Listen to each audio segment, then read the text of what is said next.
Erika Karlina resmi mencabut laporannya ke polisi terkait permasalahannya dengan DJ Panda.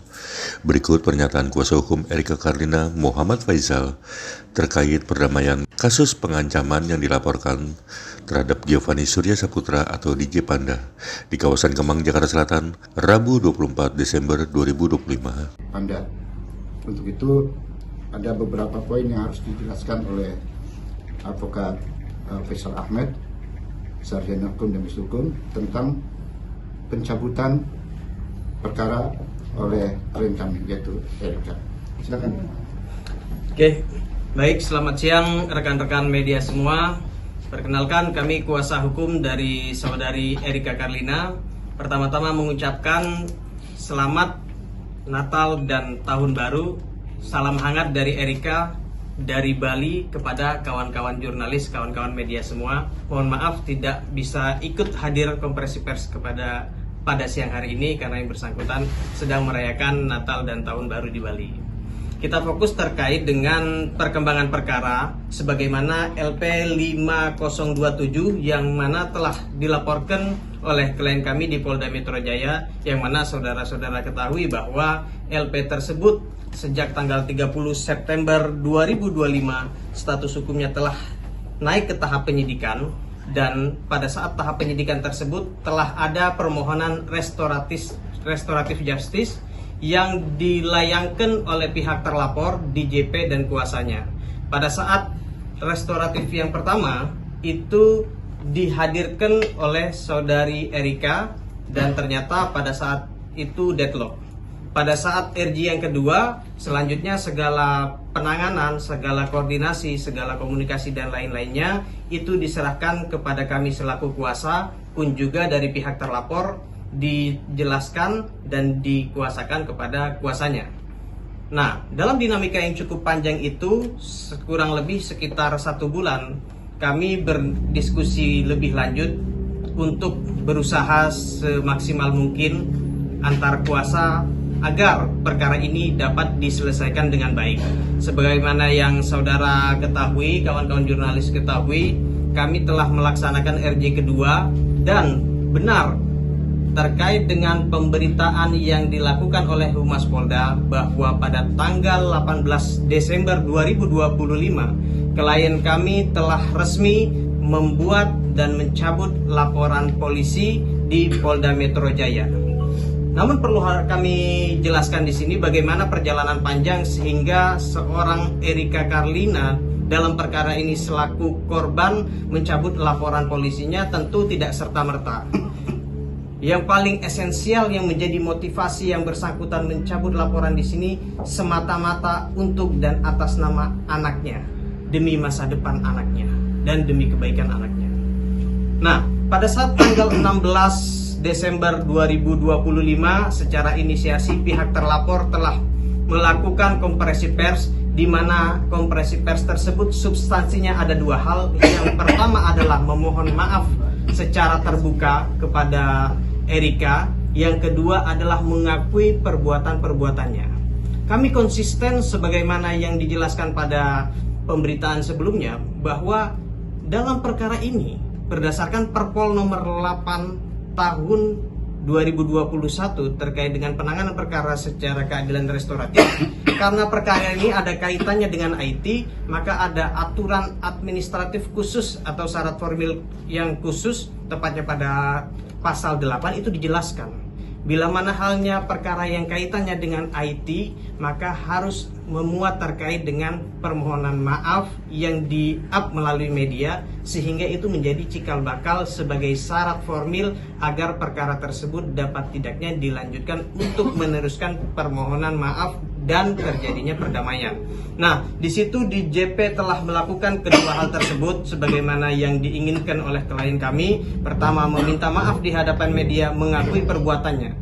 Mengakui perbuatan ini bukan sebagai bentuk jebakan Batman agar yang bersangkutan ditetapkan sebagai tersangka, lebih kepada agar membangun sebuah hal kesadaran yang bersangkutan bahwa perkara ini seyogianya harus diselesaikan dengan baik. Yang bersangkutan kesatria, gentleman, mengakui perbuatannya pun juga meminta maaf di media. Nah, dari potensi itulah yang menggugah hati klien kami, yang menjadi motivasi klien kami selain atas dasar memperjuangkan terkait dengan kebaikan anak di masa depan demi untuk kebijaksanaan tersebut, dan itu pun yang menjadi acuan dari RG-nya itu karena adanya permohonan maaf, karena adanya pengakuan perbuatan yang menjadikan klien kami berkenan untuk mencabut laporannya untuk melaksanakan perjanjian perdamaian dengan yang bersangkutan. Kalau toh timbul pertanyaan, ini jaraknya cukup sangat singkat. Kawan-kawan bisa lihat, tanggal 16 di JP itu melaksanakan konferensi pers, dan seper 2 hari kemudian klien kami berkompromi dengan kita, berdiskusi dengan kita, mencari solusi yang terbaik. Tanggal 18 sudah berkenan untuk berdamai dengan yang bersangkutan, melaksanakan perjanjian perdamaian, dan di tanggal yang sama, tepatnya pukul 22 waktu Indonesia bagian Barat, kami bersama klien kami datang ke Polda Metro Jaya untuk mencabut laporan polisi karena dalam hal telah terjadinya perdamaian, telah dipulihkan hak-hak klien kami karena adanya permohonan maaf, karena adanya pengakuan dari yang bersangkutan, sehingga dari 2 hal tersebut klien kami mencabut secara resmi laporan polisi di Polda Metro Jaya. Ini dapat kami tunjukkan bahwa klien kami telah mencabut laporannya. Tahan bang. Oke, masih kita lanjutkan. Terkait dengan itu, kenapa sih tim kuasa hukum gak mengupdate terkait dengan hal yang sifatnya esensial? Banyak pewarta yang menghubungi kami.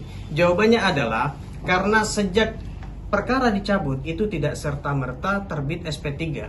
Dalam administratif penyidikan itu ada diatur terkait dengan pasal 15 dan pasal 16 Undang Perpol nomor 8 tahun 2021. Di situ terang dan jelas bahwa untuk menghentikan perkara secara keadilan restoratif justice itu harus memenuhi administratif penyidikannya, seperti pencabutan laporannya, dan juga terkait dengan adanya perjanjian perdamaiannya, dan juga ada format baku yang diatur dalam perpol tersebut yang harus ditandatangani oleh para pihak. Sehingga setelah itu dinyatakan telah lengkap, baru kemudian oleh pihak penyidik, dalam hal ini kepolisian, melakukan asesmen, melakukan gelar perkara khusus, melakukan pemeriksaan tambahan kepada pelapor bahwa apakah perkara ini dilanjutkan atau tidak, dan lalu kemudian dari hal tersebutlah diterbitkanlah surat perintah penghentian penyidikan, dan muara endingnya surat SP3 penghentian perkara demi hukum karena keadilan restoratif. Nah, dalam hal ini sebagai closing statement dari kami, sangat mudah seseorang untuk melakukan pertikaian dan perdebatan dalam hal adanya suatu perkara. Tapi hanya orang-orang yang berjiwa besarlah yang mampu memaafkan kesalahan orang lain kepadanya. Dan sifat tersebut ada pada diri seorang Erika Karlina. Demikian rekan-rekan media. Bang, lalu nasib dari apakah kan ini laporannya sudah dicabut, sudah ada etikat damai. Apakah nanti kedepannya DJ Panda akan membiayai atau memberikan nafkah untuk Andrew dan Erika, Bang? Karena kan walaupun tidak terikat dalam pernikahan, ada anak di antara mereka. Oke, baik, pertanyaan yang cukup menarik. Kami membatasi diri dalam hal menjawab pertanyaan kawan-kawan media agar substansi yang kami terangkan dalam perkara ini tidak terlalu melebar. Fokusnya adalah dalam hal ini perkara LP 5027 hanya berkaitan dengan adanya dugaan tindak pidana IT dan dugaan tindak pidana PDP. Jadi motivasi Erika ke Polda Metro kan seyogyanya yang bersangkutan datang untuk membuat laporan polisi atas adanya dugaan tindak pidana. Di luar hal-hal yang mencakup hak keperdataan terkait dengan bagaimana membiayai anak, ayah biologisnya, dan bahkan tes DNA, itu bukan domain Erika datang ke Polda Metro. Jadi adanya pertanyaan tersebut menurut hemat kami masih belum dapat kita jadikan suatu acuan untuk menjawab karena sifatnya konteks yang berbeda. Ini kita berbicara tentang laporan polisi, adanya perbuatan, adanya perdamaian, adanya pencabutan laporan polisi, dan moral endingnya ada SP3. Bang, tadi alasan pencabutannya kan demi anak, Bang. Kalau boleh dispesifik lagi, apa Bang? Mungkin takut anak melihat rekam digital dari si DJP atau gimana, Bang? Mungkin. Oke, kalau yang hal tersebut tadi kita komunikasi dengan klien sebelum konferensi pers, yang beliau sampaikan dalam hal ini adalah kebijaksanaan seorang Erika Karlina mencabut laporan polisi dalam perkara ini, selain karena telah adanya permohonan maaf, adanya pengakuan dari yang bersangkutan dalam hal ini DJP, dan yang lebih memotivasi adalah karena atas kebaikan anak. Tapi untuk secara spesifik itu bukan domain kita untuk menjawab. Baik Bang, mungkin tadi kan disebutkan juga selain pencabutan laporan ada juga perjanjian perdamaian gitu ya. Mungkin bisa dijelaskan Bang isi dari perjanjian perdamaian kira kurang lebih seperti apa? Gitu? Oke, isi daripada perjanjian perdamaian yang disepakati oleh para pihak itu substansinya adalah satu, sebagai dasar administratif, sebagai lampiran oleh kepolisian untuk menerbitkan surat penghentian penyidikan karena telah ada perdamaian, dan isinya adalah karena kedua belah pihak secara sama-sama telah melakukan perdamaian. Jadi intinya adalah telah ada perdamaian oleh para pihak, sehingga para pihak sepakat, baik pelapor maupun terlapor, sudah tidak lagi mempermasalahkan perkara ini, sudah close case, dan tidak akan lagi ada tuntutan hukum baik perdata maupun pidana terkait hal-hal yang dilaporkan oleh Erika atas DJP di Polda Metro Jaya. Bang, jadi materinya itu aja. Ada syarat damai nggak yang diajuin nama Erika? Syarat damainya sebagaimana statement kami hanya dua konteks itu saja. Telah adanya perbuatan tersebut, DJP harus meminta maaf secara terbuka untuk memulihkan hak-hak dari korban, karena atas adanya implikasi perbuatan yang dilakukan kan sangat mempengaruhi terhadap psikis klien kami, apalagi pada saat insiden tersebut atau peristiwa tersebut klien kami sedang dalam posisi mengandung anaknya. Jadi syaratnya hanya kaitan dengan permohonan maaf dan mengakui perbuatannya saja. Bang, misalnya kalau di suatu hari kemudian DJP berulah lagi, Bang. Kalau di Bagaimana kemudian hari yang ini? bersangkutan berulah dan lain-lain, itu substansi yang berbeda. Substansi yang berbeda, perbuatannya apa? Ini kan masih sangat bias ya. Apa berulah seperti apa dan bagaimana? Cuma di perkara ini telah ada perdamaian, telah ada penutupan perkara, clash cost. Jadi cukuplah menurut hemat saya. Bang, ini perdamaiannya antar kuasa hukum atau memang Erika dan DJ Panda bertemu atau seperti apa? Oke, kalau perdamaiannya itu produknya ditandatangani secara estafet. Jadi DJP beserta kuasanya, dan setelah dari itu kami antar kuasa berjumpa menandatangani perdamaian, pun juga dengan itu ditandatangani oleh klien kami. Jadi ini bukti bahwa kami selaku kuasa pun juga pelapor dan terlapor telah sepakat untuk melakukan perdamaian, dan harus kami sampaikan ini juga bukti bahwa klien kami sudah melakukan penandatanganan terkait dengan perdamaiannya. Dan yang terakhir, ini pada saat tanggal yang sama sejak surat perdamaian itu ditandatangani oleh para pihak, di malam harinya tepat tanggal 18 ya, 18 Desember, klien kami bersama kuasa hukum datang ke Polda Metro Jaya untuk mencabut laporan polisi. Demikian. Bang, di luar konteks hukum mungkin Erika pengen pertanggungjawaban seperti apa sih terhadap si DJ Panda? Kalau itu no comment.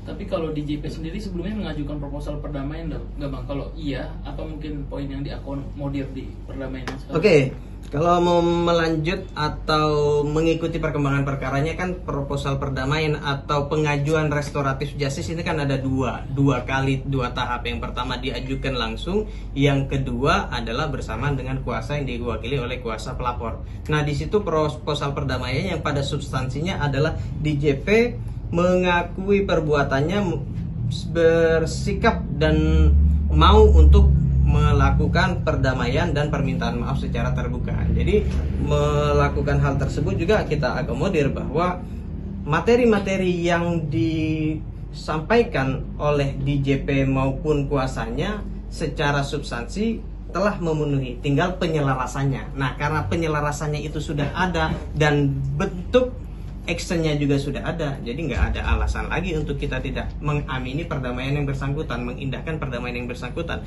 karena kita melihat klien kami ini cukup komitmen.